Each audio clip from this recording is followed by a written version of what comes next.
بالعالمين وصلى الله على سيدنا محمد وعلى آله وصحبه أجمعين. نوينا التعلم والتعليم والتذكر والتذكير والنفع والانتفاع والإفادة والاستفادة والحث على التمسك بكتاب الله وسنة رسوله صلى الله عليه وسلم والدعاء إلى الهدى والدلالة على الخير ابتغاء وجه الله ومرضاته وقربه وثوابه. سبحانك لا علم لنا إلا ما علمتنا إنك أنت العليم الحكيم. اللهم اغننا بالعلم زينا بالحلم وأكرمنا بالتقوى وجملنا بالعافية. اللهم إنا نعوذ بك من علم لا ينفع ومن قلب لا يخشع ومن دعوة لا يستجاب لها. اللهم علمنا ما جهلنا وارزقنا العمل بما علمنا يا أرحم الراحمين يا أرحم الراحمين. أما بعد، muslimin muslimat yang dirahmati oleh Allah Subhanahu wa taala, Assalamualaikum warahmatullahi wabarakatuh. Baik, kita sambung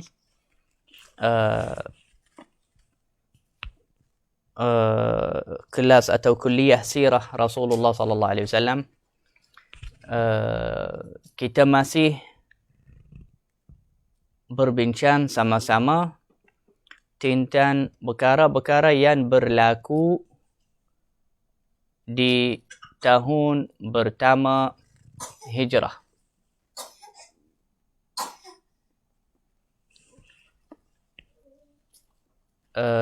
Tahun yang pertama hijrah, banyak perkara yang berlaku, antaranya bina masjid Rasulullah SAW. Alhamdulillah kita sudah selesai semalam tentang untuk menceritakan bina masjid Rasulullah sallallahu alaihi wasallam. Hari ini kita sambung menceritakan tentang hijrah keluarga Rasulullah sallallahu alaihi wasallam kepada Al-Madinah, dan kita akan menceritakan sekali tentang wabak demam yang ada di Al-Madinatul Munawwarah. Selepas Rasulullah sallallahu alaihi wasallam sampai kepada Al-Madinah, kerana kita tahu semua Rasulullah berhijrah kepada Al-Madinah dengan Sayyidina Abu Bakar As-Siddiq, juga dengan Amir bin Fuhairah, iaitu penkhidmat mereka. Maknanya Rasulullah tidak membawa anak-anaknya semua daripada Makkah kepada Al-Madinah, juga tidak membawa isterinya Sayyidatina Saudah, kerana Rasulullah kahwin dengan Sayyidatina Saudah selepas wafatnya Sayyidatina Khadijah radhiyallahu anha. Maka selepas Rasulullah sallallahu alaihi wasallam masih ada di rumah Abu Ayyub Al-Ansari, Rasulullah suruh Zaid bin Harithah dan Aba Rafi', dua orang ini, kepada Makkah. Rasulullah bagi mereka tugas, dua orang ini pergi kepada Makkah, dan Rasulullah memberi kepada mereka 500 dirham, 2 ekor unta juga, untuk membawa keluarga Rasulullah daripada Makkah kepada Al-Madinah. Sayyidina Abu Bakar As-Siddiq juga menghantar sekali dengan mereka 3 ekor unta untuk membawa keluarga Sayyidina Abu Bakar juga sekali. Subhanallah. Rasulullah berhijrah dengan Sayyidina Abu Bakar. Keluarga Rasulullah sallallahu alaihi wasallam juga berhijrah dengan keluarga Sayyidina Abu Bakar As-Siddiq radhiyallahu anhu. Faqadima bi Fatimah wa Ummi Kulthum bintaihi sallallahu alaihi wasallam wa Saudah zaujatuh. Orang yang diberi tugas kepada Zaid bin Harithah, ahli baiti Rasulullah SAW, keluarga Rasulullah yang datang, yang hijrah kepada Al-Madinah, dibawa oleh Zaid bin Harithah dan Aba Rafi', Fatimah radhiyallahu anha, anak Rasulullah, Ummu Kulthum juga radhiyallahu anha. Dua-dua anak Rasulullah SAW, putri Rasulullah SAW. Wa Saudah, juga Saudah, isteri Rasulullah SAW. Yang keempat, Ummu Aiman. Ummu Aiman ini dia adalah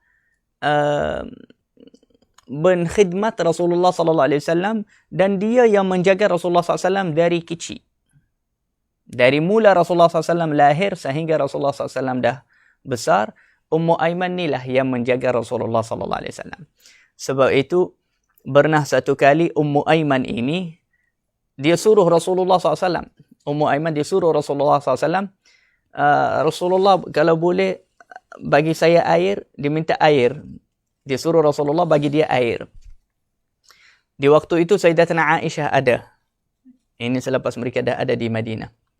Sayyidatina Aisyah membesarkan perkara tu. Sebab dia tak pernah nampak ada orang berani suruh Rasulullah khidmatnya. Kalau Rasulullah buat sendiri, itu memang akhlak Rasulullah. Tapi orang suruh Rasulullah, tak pernah dia nampak. Sayyidatina Aisyah dia kata, wahai Ummu Aiman, engkau suruh Rasulullah. Ummu Aiman di waktu tu dia dah seorang tua. Seorang wanita yang tua. Kamu suruh Rasulullah bagi kamu air. Yakni macam tak malu ke, tak rasa hormat kepada Rasulullah. Ummu Aiman dia kata, aku dah khidmatnya lebih banyak daripada itu. Yakni dari kecil, dari mula lahir Muhammad ini, aku yang menjaganya. Sehingga ayahnya meninggal, ibunya meninggal, atuknya meninggal, aku yang menjaga Muhammad dari kecil. Maka Rasulullah SAW dengar jawapan Ummu Aiman dan Rasulullah menyokong jawapan Ummu Aiman dan berkata kepada Aisyah, benarlah apa yang Ummu Aiman kata, wahai Aisyah. La ilaha illallah Muhammadur Rasulullah sallallahu alaihi wasallam. Wa Ummu Aiman ini, Ummu Aiman yang menjaga Rasulullah dari kecil, nanti di masa yang akan datang dia akan kahwin dengan Zaid ini, Zaid bin Harithah yang datang bawa mereka dari Makkah kepada Al-Madinah. Mereka sudah kahwin. Zaid bin Harithah sudah kahwin dengan Ummu Aiman. Jadi mereka bermusafir sekali ada mahram. Ummu Aiman pun dah ada anak. Zaid bin Harithah mempunyai anak yang bernama Usamah bin Zaid. La ilaha illallah. Dan Usamah ini, Usamah anak Zaid bin Harithah, diberi gelaran Hibbu Rasulullah, kekasih Rasulullah. Usama Hibbu Rasulullah. Yakni kekasih Rasulullah SAW. Kerana Rasulullah sangat menyayangi Usama, juga ayahnya Zaid bin Harithah. Tinggal lagi sekarang Fatimah dengan Ummu Kulthum yang berhijrah dari Makkah kepada Al-Madinah. Lagi dua anak perempuan Rasulullah SAW, iaitu Zainab dan Ruqayyah. Zainab suaminya dan dia anak sulung, anak yang pertama, anak yang paling anak pertama Rasulullah SAW. Dia sebenarnya dia sudah menjadi isteri orang di waktu itu. Waktu Rasulullah berhijrah dia dah jadi isteri anak saudaranya atau sepupunya yang bernama Al-As bin Rabi'. Dan Al-As bin Rabi' ini di waktu itu dia masih musyrik, masih dalam agama yakni syirik. Dia tidak masuk Islam dan dia melarang Zainab, dia mencegahkan Zainab tidak memberi kebenaran untuk dia berhijrah kepada Al-Madinah ikut ayahnya Rasulullah sallallahu alaihi wasallam.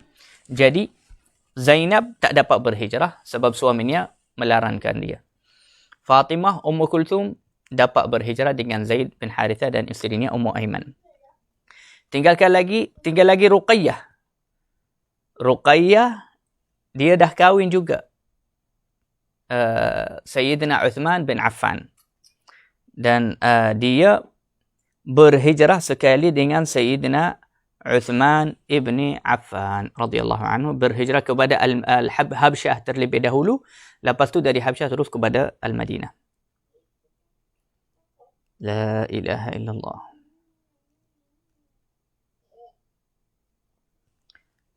Keluarga Sayyidina Abu Bakar iaitu Asma, anak Sayyidina Abu Bakar, isterinya Ummu Ruman, isteri Sayyidina Abu Bakar namanya Ummu Ruman, juga Aisyah dan kakaknya Sayyidatina Asma radhiyallahu anha.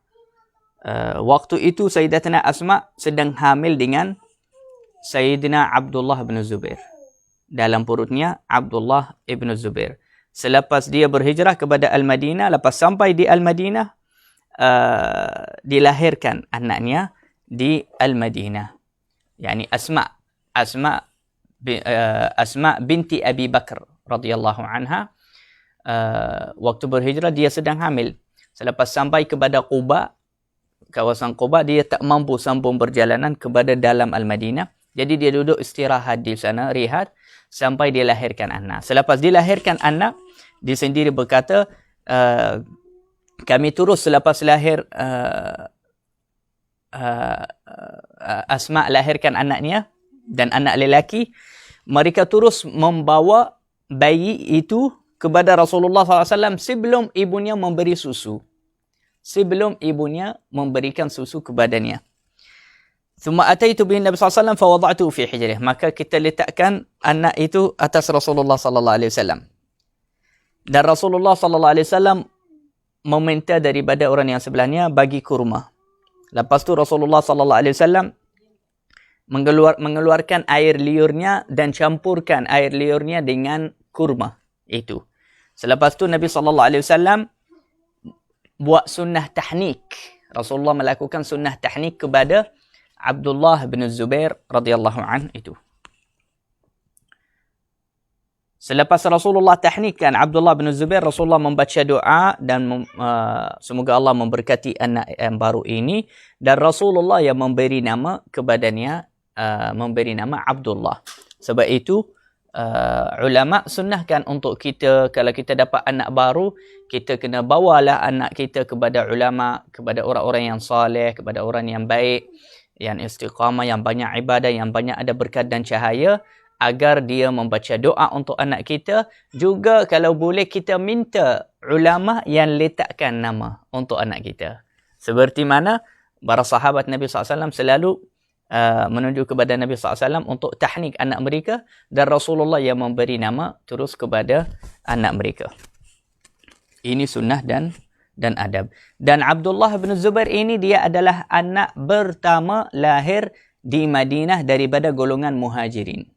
Jadi golongan muhajirin semua merasa gembira sangat, terharu dengan lahirnya Abdullah bin Zubair ini. Walaupun dia anak Asma binti Abi Bakar, tapi golongan muhajirin dan orang Islam semua gembira dengan kelahirannya. Sebab apa?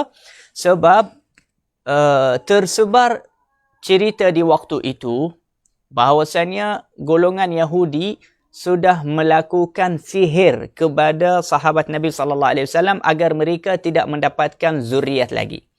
Jadi orang Yahudi menyebarkan berita palsu atau betul, wallahu a'lam, yang bahawasanya kami, yakni orang Yahudi, mereka mengaku kami sudah buat sihir. Sudah buat sihir atas sahabat Muhammad ini semua yang baru datang dari Makkah. Mereka takkan ada zuriat. Jadi mereka akan mati dan habis, dan kita akan rehat dari mereka. Jadi golongan muhajirin risau di waktu itu.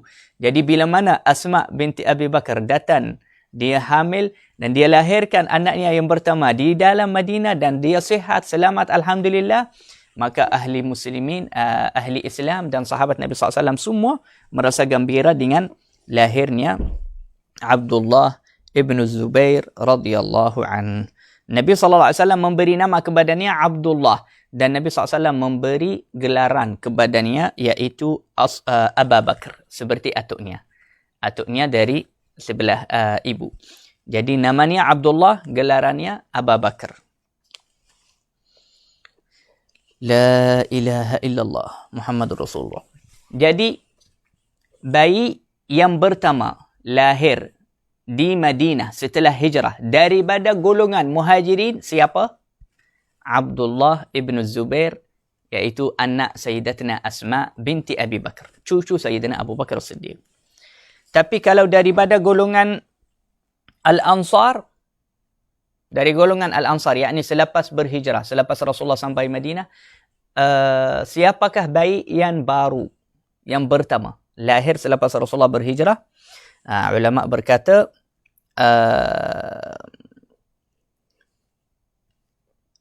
Maslamatu ibn Mukhallad. Maslamah bin Mukhallad. Dia adalah anak yang baru lahir selepas hijrah daripada golongan Al-Ansar. La ilaha illallah Muhammadur Rasulullah sallallahu alaihi wasallam.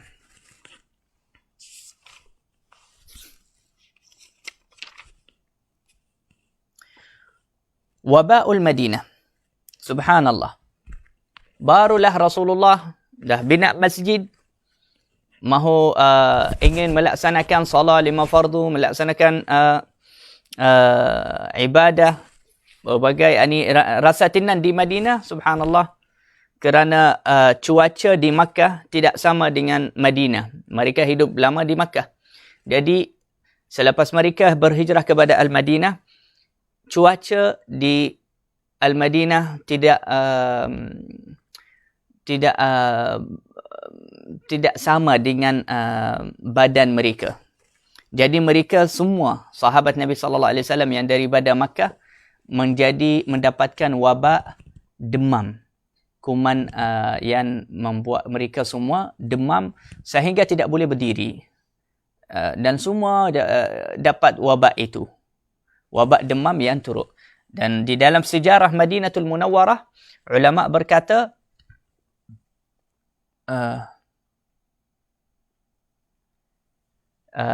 di dalam Madinatul Munawwarah, ulama berkata Al-Madinatul Munawwarah memang masyhur.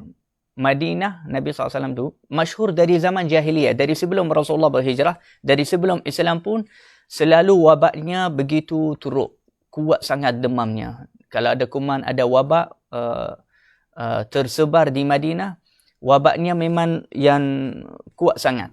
Tidak ada siapa-siapa boleh tahan. Maka di zaman jahiliyah mereka ada satu khurafat.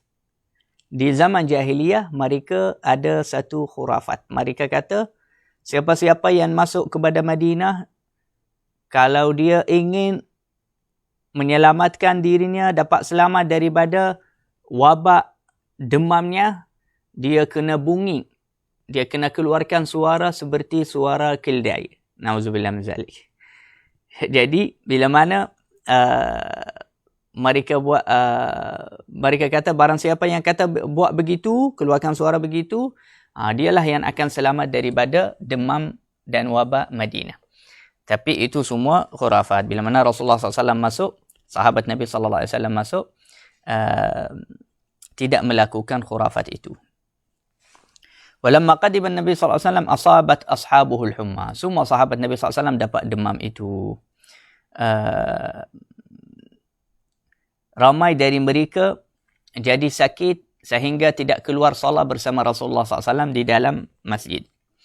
Sehingga dan yang dapat salat dengan Nabi SAW di masjid atau di rumah, dia salat berdiri sahaja. Dia salat duduk. Tidak mampu berdiri. Yakni teruk sangatlah demam mereka. Maka Nabi SAW merasa kasihan juga kepada sahabat Nabi SAW. Sayyidatina Aisyah juga, isteri Rasulullah SAW, dapat demam juga, dapat wabak itu.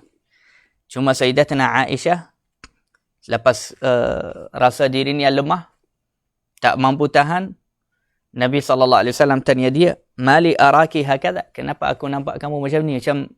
Macam teruk sangat keadaan kamu. Nabi SAW, Sayyidatina Aisyah jawab kepada Rasulullah, dia kata, "Ya Rasulullah, bi abi wa ummi anta." Aku kurbankan ibu bapa aku untuk melindungimu. Ini adalah demam. Kemudian dia menghina atau mencarut kepada demam itu. Sayyidatina Aisyah, dia rasa geram, dia rasa marah dengan demam tu. Yani barulah kita berhijrah, baru musafir, kita dah kena demam macam ni. Maka Nabi SAW melarang Sayyidatina Aisyah. Dia kata, "Ya Aisyah, jangan mencarut demam ini. Sesungguhnya wabak demam ini juga disuruh oleh Allah, dia makhluk Allah. Apa-apa penyakit yang ada di dunia, dia adalah hamba Allah juga disuruh oleh Allah. Tidak ada satu penyakit di dunia yang boleh kena badan kita jika Allah tidak suruh. Maka apa-apa penyakit yang jadi di dunia atau di badan atau di haiwan, itu disuruh oleh Allah Subhanahu wa taala. Ini akidah umat Islam dan ini Nabi Muhammad SAW ajar isterinya Sayyidatina Aisyah. Dia kata jangan mencarut kepada demam kerana demam ini juga disuruh oleh Allah Subhanahu wa taala. Walakin in syi'ti 'allamtuki kalimat. Saya akan ajar kalian sekarang doa menghilangkan rasa demam. Nabi SAW kata kepada Aisyah, tetapi kalau kamu suka, saya akan mengajar kamu beberapa perkataan doa. Kalau kamu baca doa itu, Allah akan menghilangkan rasa demam itu daripada badan kamu. Maka Sayyidatina Aisyah gembira waktu itu. Dia kata, fa'allimni. Ya Rasul, cepatlah ajar saya doa itu. Maka Rasulullah SAW ajar dia doa ini. Allahumma arham jildi ar-raqiq wa 'azmi ad-daqiq min shiddati al-hariq. يا ملدم إن كنت آمنت بالله العظيم فلا تصدع الرأس ولا تنتن الفم ولا تأكل اللحم ولا تشرب الدم وتحولي عني إلى من اتخذ مع الله إلها آخر. Kemudian Sayyidatina Aisyah baca doa itu dan terus Alhamdulillah dapat sehat dan sembuh daripada rasa demam itu. Nabi SAW sebut di dalam doa ini, Ya Mildam, wahai Ibu Mildam. Ibu Mildam itu gelaran demam di dalam bahasa Arab. Nabi SAW panggil kepada, Nabi SAW berbicara lah dengan penyakit itu. Jadi kita, sebab penyakit ini makhluk Allah. Hatta virus ke apa-apa, dia makhluk Allah. Kita boleh berbicara dengan dia. Dengan yakin bahawasanya Allah boleh melindungikan kita daripadanya dan dia sekarang mengerjakan arahan Allah Subhanahu wa taala. La ilaha illallah. Sayyidina Ali bin Abi Talib berkata, "Lamma qadimna al-Madinah, asabna min thimariha." Selepas kita sampai kepada Al-Madinah, Sayyidina Ali berkata, "Asabna min thimariha." Kami dapat makanlah banyak daripada buah-buah Madinah, tetapi buah mereka macam badan kita dah tak biasa lagi dengan buah mereka, buah di Madinah. Maka kita semua kena wabak demam di Madinah. Sayyidina Ali radhiyallahu anhu, Sayyidina Abu Bakar, Amir bin Fuhairah, Sayyidina Bilal radhiyallahu anhu, semua mereka dapat jatuh di dalam penyakit demam itu. Sayyidatina Aisyah radhiyallahu anha, dia lepas dia sihat Alhamdulillah, Sayyidatina Aisyah dia pergi ziarah kepada ayahnya yang tidak boleh berdiri, Sayyidina Abu Bakar. Sekali sebelahnya Sayyidina Bilal, sebelahnya Amir bin Fuhairah. Dua-dua Amir bin Fuhairah dan Bilal ini dahulu hamba abdi. Tapi Sayyidina Sayyidina Abu Bakar radhiyallahu anhu yang membeli mereka, kemudian Sayyidina Abu Bakar memerdekakan mereka. Jadi mereka semua di dalam satu rumah. Sayyidatina Aisyah masuk kepada ayahnya Sayyidina Abu Bakar. Lepas diminta izin dari Rasulullah sallallahu alaihi wasallam, dan waktu itu pun belum lagi turunnya ayat hijab, jadi dia tidak wajib hijab daripada Bilal dan yang Amir. Jadi dia tanya Abu Bakar lepas dia jumpanya, wahai ayah, kaifa asbaht, bagaimana kamu di pagi ini? Maka Sayyidina Abu Bakar jawab kepadanya dengan syair. Dia kata, kullu mri'in musabbahun fi ahlihi wal mautu adna min shiraki na'lihi. Sayyidina Abu Bakar Siddiq, tuan-tuan puan-puan semua, dia antara orang Arab yang sangat pakar di dalam bahasa Arab dan sejarah Arab, juga dalam ilmu nasab dan syair juga. Hatta Rasulullah kadang-kadang tanya Sayyidina Abu Bakar kalau tentang syair. Sayyidina Abu Bakar pakar sangat tentang syair, tapi tak biasa membaca syair, membuatkan syair. Dia pakar, dia alim tentang itu, tapi tak biasa. Di waktu itu kerana terlalu sakit dan demam, dia terus buat syair. Dia kata, kullu mri'in musabbahun fi ahlihi. Dia kata, wahai anakku, setiap satu orang dibagi duduklah dengan keluarganya. Wal mautu adra min syirakin alihi. Tetapi kematian itu, wafat atau ajal, lebih dekat daripada tali kasut. lebih dekat daripada tali kasut. Maknanya dia dah khalas, dia dah, Sayyidina Abu Bakar dah mengingati kepada ajal, kepada mati, dah macam rasa dia akan meninggal daripada demam yang turun. Maka Sayyidatina Aisyah dia kata, ya Allah, ayah aku pun tak biasa buat syair macam ni. Inna abi la yahdi. Sayyidatina Aisyah dia kata, sesungguhnya ayah aku ni macam yahdi. Yahdi ni macam orang yang cakap yang tak tahu dia cakap apa. Dia cakap tanpa perasaan. Dia cakap tanpa dia tahu apa yang dia cakap itu. Dia kata, abi yahdi. Kemudian dibagi kepada Amir. Dia kata, Amir bin Fuhairah, bagaimana kamu? Apa khabar kamu? Demam teruk ke atau okey insyaAllah? Dia jawab kepada Aisyah dengan syair juga. Dia kata, inni wajadtul mauta qabla dhawqihi innal jabana khanquhu min farqihi. Maksudnya dia kata, aku sudah mendapat, saya sudah dapat rasa kematian itu sebelum aku mati. Di dalam syair itu. Sayyidatina Aisyah dia kata, hadha wallahi la yadri ma yaqul. Dia kata, ini wallah dia tak tahu apa yang dia cakap pun. Dia tak tahu dia cakap apa. Yang ni dia orang yang cakap macam tak tambah berasan. Dia tak ada otaknya macam tak betul waktu tu. Kerana terlalu sakit. Lepas tu dia pergi menunjuk kepada Bilal. Aisyah radhiyallahu anha. Dia kata, kaifa asbaht? Bagaimana kamu, hai Bilal? Bilal pula, dia sebut 2 bait syair. Lagi panjang. Dan di dalam syair tu, dia rindu kepada Makkah. Dia geram kepada orang kafir di Makkah yang keluarkan mereka dari Makkah. Dia asyik mengadu tentang sakitnya. Sayyidatina Aisyah dia kata, فَإِذَنْ هَؤُلَاءِ فَإِذَنْ هُوَ لَا يَعْقِلْ. فَإِذَا هُوَ لَا يَعْقِلْ. Dia kata, pas aku tanya Bilal, apa kabar kamu? Dia kata, dia bercerita tanpa ada akal. Akalnya dah tak ada dah. Sebab mereka tahu, sahabat Nabi SAW, biasa Sayyidina Bilal ini, mereka tak biasa tulis syair selepas ada Al-Quran.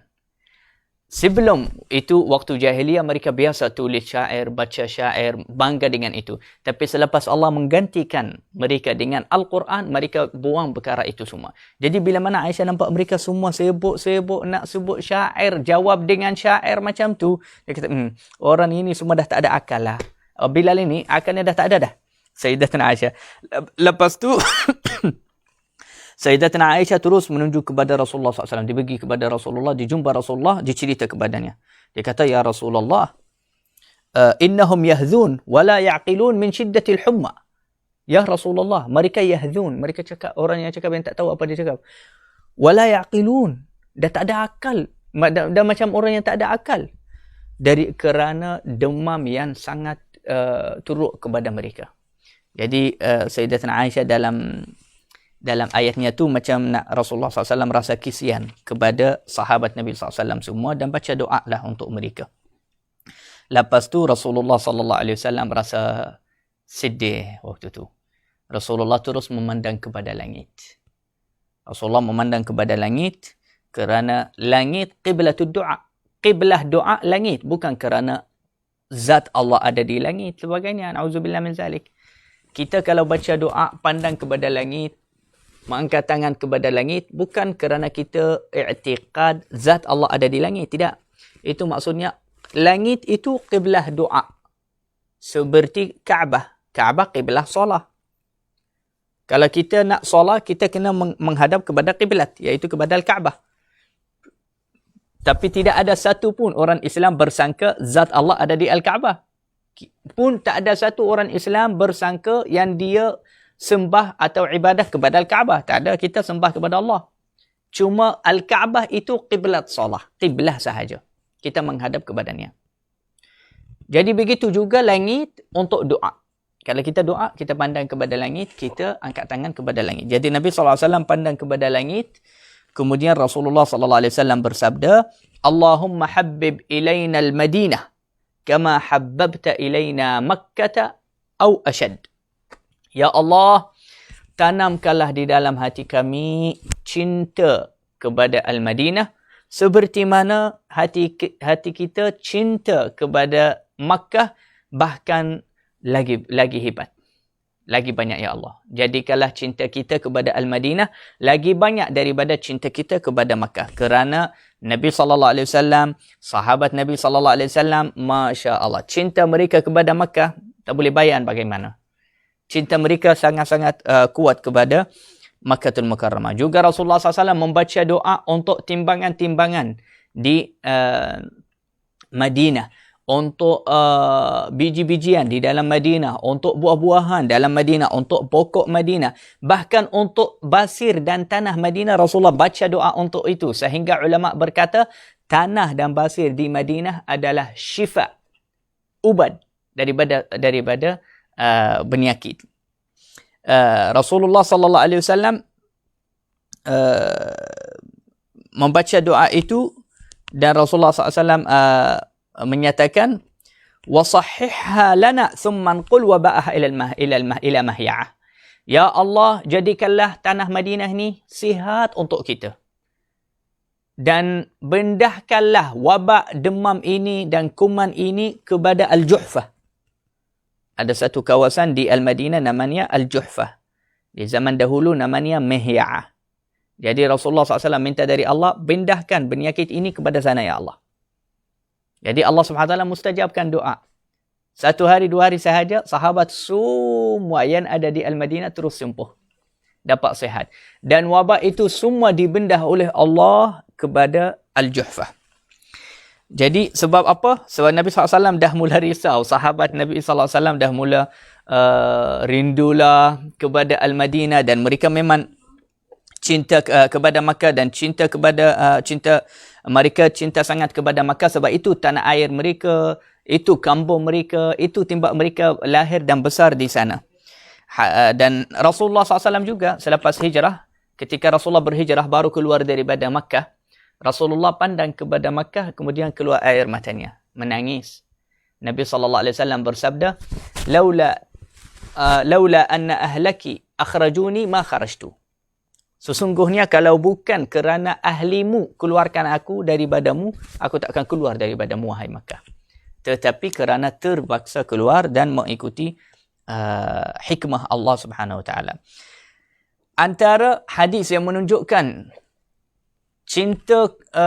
cinta yang sangat kuat kepada tanah air, kepada bumi kita atau kampung kita, kepada kampung, cinta Rasulullah SAW kepada kampungnya, iaitu Makkahul Mukarramah, iaitu di satu hari Sayyidatina Aisyah radhiyallahu anha, dia bertanya kepada seorang lelaki yang barulah sampai daripada Makkah. Baru datang dari Makkah sampai Madinah. Baru sampai. Jadi Sayyidatina Aisyah di depan Rasulullah ditanya lelaki itu, Kaifa tarakta Makkah? Bagaimana kamu tinggalkan Makkah? Yani ceritalah kepada kita macam mana Makkah, tanahnya, semualah, cuaca di sana. Jadi dia mula menceritakan tentang Makkah, tentang lorong di Makkah, tentang rumah-rumah di Makkah. Sehingga air mata Rasulullah SAW dah mula keluar. Rasulullah hanya mendengar sahaja sifat Makkah. Makkah macam ni sekarang, keadaan mereka macam ni. Tiba-tiba air mata Rasulullah SAW tu keluar. Rasa sedih dan rasa rindu kepada Makkah, kampungnya. Maka Nabi SAW suruhnya diam, cukup. La tushawwiqna ya fulan. Janganlah menggerakkan rasa rindu dalam hati kita. Da'il quluba taqir. Biarlah hati kita biasa dengan Al-Madinah. Jadi jangan gerakkan rasa rindu kepada Makkah di waktu kita sudah hijrah kepada Al-Madinah. Sebab itu waktu kita pun belajar, waktu kita masih budak belajar ilmu, guru-guru biasa ajarkan kita jangan selalu mengingati kampung, ingat negara kita, ingat kawan-kawan kita, saudara kita waktu belajar. Nanti kita takkan dapat belajar. Itu belajaran ambilnya daripada sirah Nabi SAW.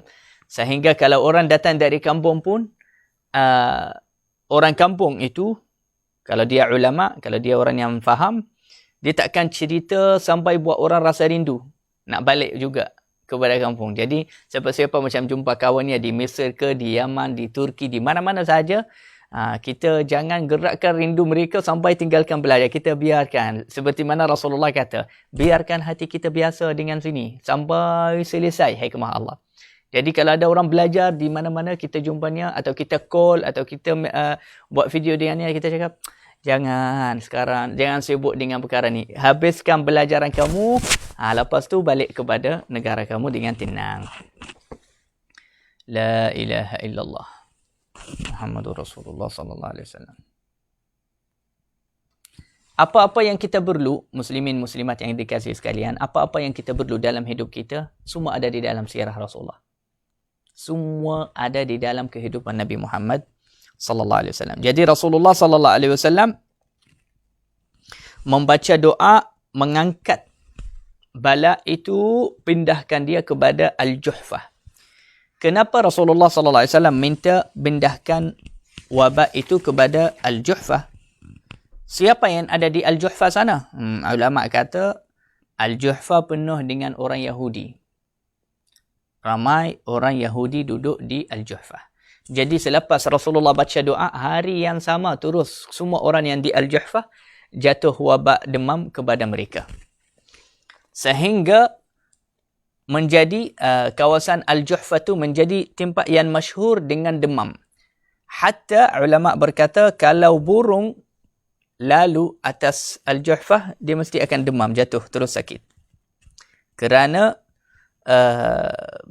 wabak di Madinah tu terlalu kuat atas badan manusia. Lepas tu Rasulullah SAW tidur. Rasulullah mimpi. Dia mimpi seorang wanita yang berwarna hitam dan rambutnya sangat berkembang atas kepalanya. Dia keluar dari Al-Madinah, dia menuju kepada Al-Juhfah. Lepas Rasulullah bangun, Rasulullah cerita mimpinya itu kepada sahabat. Sahabat tanya Rasulullah, "Ya Rasulullah, Rasulullah tafsirkan mimpi itu apa? Wanita itu apa dalam mimpi?" Nabi SAW dia kata, "Aku takwilkan mimpi ini dengan demam. Wabak demam yang ada di Al-Madinah." Jadi ulama berkata, Masya Allah, ini mu'jizah yang begitu luar biasa. Sebab itu ulama berkata, di dalam kitab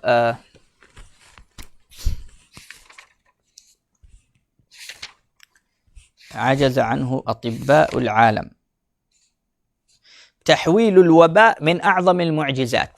Di dalam kitab Wafa'ul Wafa, Al-Imam As-Samhudi, dia kata membendahkan sebuah wabak atau virus atau kuman atau ta'un.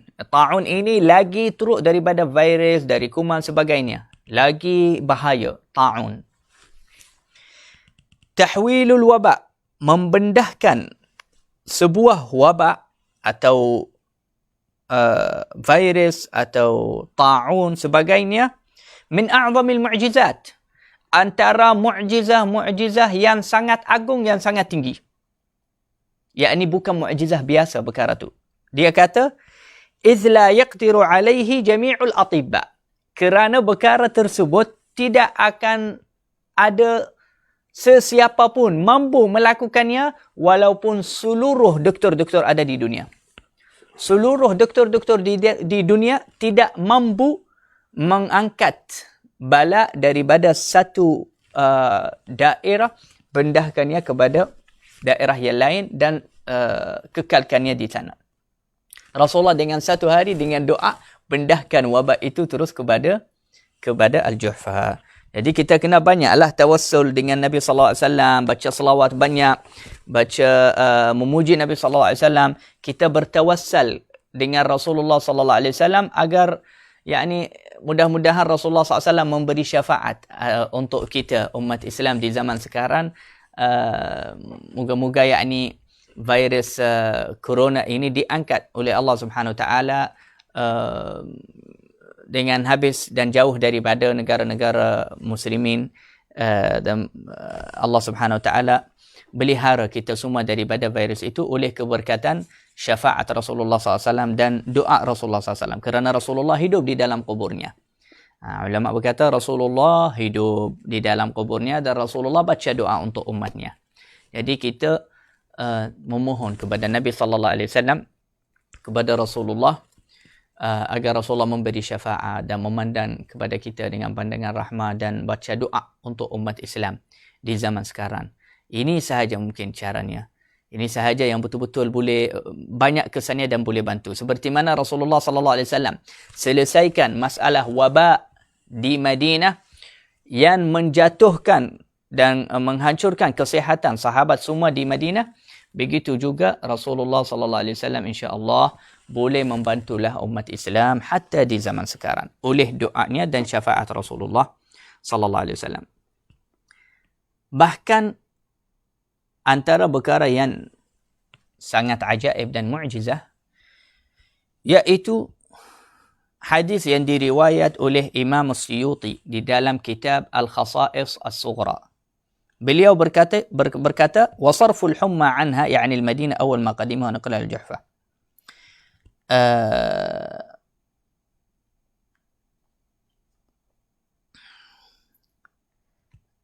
أن الحمى جاءت إلى رسول الله صلى الله عليه وسلم ووقفت ببابه.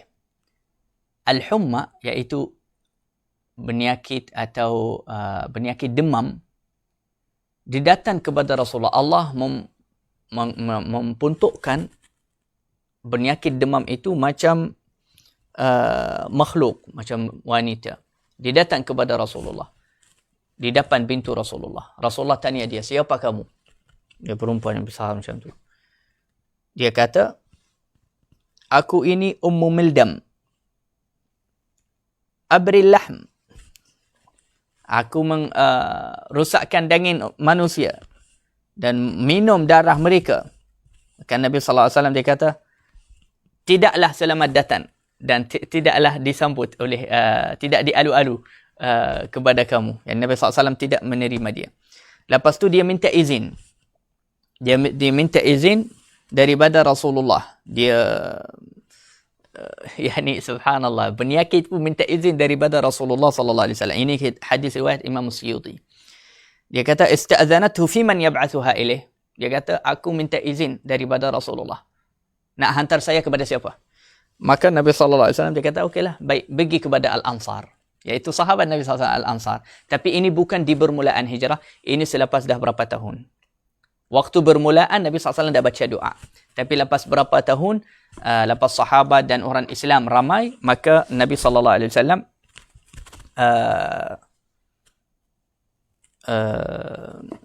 memberi izin kepadanya boleh pergi kepada Al-Ansar. Selepas demam itu pergi kepada Al-Ansar, maka Al-Ansar balik jatuh demam. Kemudian mereka jumpa Rasulullah SAW, Al-Ansar, sahabat Nabi SAW. Mereka kata, ud'u lana bisyifa ya Rasulullah.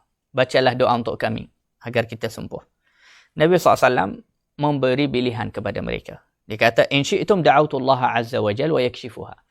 Kalau kamu ingin, bolehlah aku membaca doa untuk kalian dan Allah akan angkat wabak demam ini daripada kamu. Tapi in syi'tum taraktumuha fa'asqatat dhunubakum.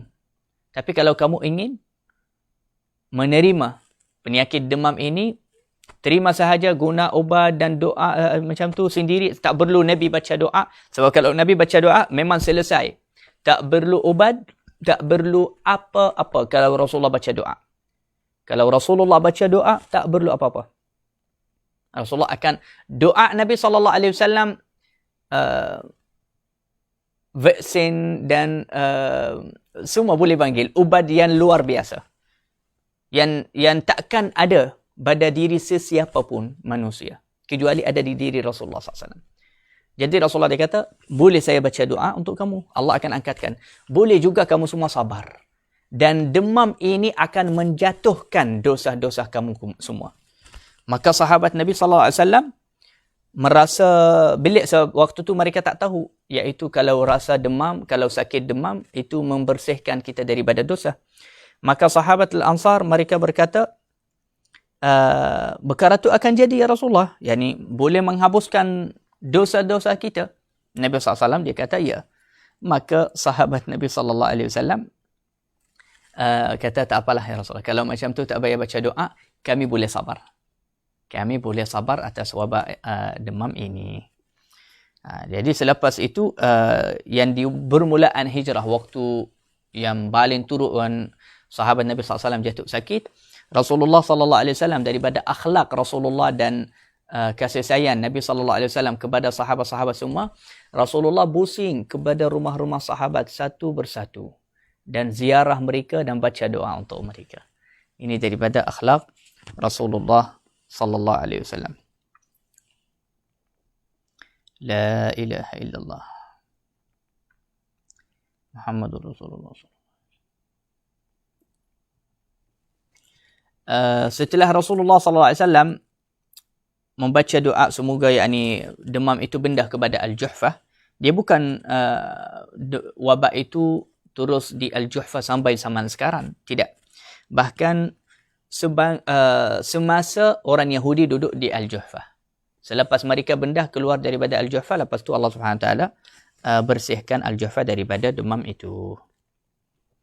La ilaha illallah Muhammadur Rasulullah sallallahu alaihi wasallam. Insya-Allah kita akan sambung lagi pada kuliah yang akan datang. Kita akan cerita juga tentang wabak juga di Al-Madinah, juga tentang doa Nabi SAW untuk Al-Madinah agar tidak dimasuki oleh Al-Masih Ad-Dajjal dan wabak ta'un. Sebab mungkin ramai orang yang salah faham. Mereka fikir at-ta'un ini sama macam wabak atau macam virus corona ini. Mereka samakan ta'un ini dengan wabak virus corona sebagainya. Tetapi tidak sama. Wabak at-ta'un itu lain. Wabak ta'un ini yang lagi turut daripada wabak-wabak yang lain. Tidak ada wabak yang lagi turut daripada at-ta'un. At-ta'un yang paling lagi turut dari wabak virus corona sebagainya. Sebab at-ta'un ini kalau kena badan sesiapa pun, dia dah tak ada ubat. Dan 2-3 hari saja dia kena mati. Jadi dialah yang lagi bahaya daripada virus corona sebagainya. Dan itu yang dibaca doa agar Nabi SAW baca doa agar tidak masuk di Al-Madinatul Munawwarah. InsyaAllah pada kuliah yang akan datang kita akan terangkan perkara itu. Sallallahu alaihi wasallam Muhammad wa ala alihi wa sahbihi ajma'in. Walhamdulillahi rabbil alamin. Assalamualaikum.